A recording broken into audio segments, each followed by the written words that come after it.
വാർത്ത മുട്ടത് വിത്ത് prompting from ചിത്ര ചേച്ചി. നാ മറന്നു പോയിട്ടെ വെറുതെ ஞாபகப்படுത്തുക. കലകിയടാ കലകി. Thank you.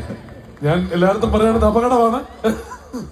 മനുഷ്യൻ അതിലോട്ട് കൂടി ഇടയ്ക്ക് സുന്ദരനിയും സുന്ദരൻ ഞാൻ കമൽ സാറും ജാനകിയമ്മയും പറഞ്ഞ പോലെ പാടിയത് ഇപ്പൊ കുറച്ച് വൈറലായിട്ടുണ്ട്. നമുക്കൊണ്ടൊരു നാലുപേരി നമുക്ക് റെഡി.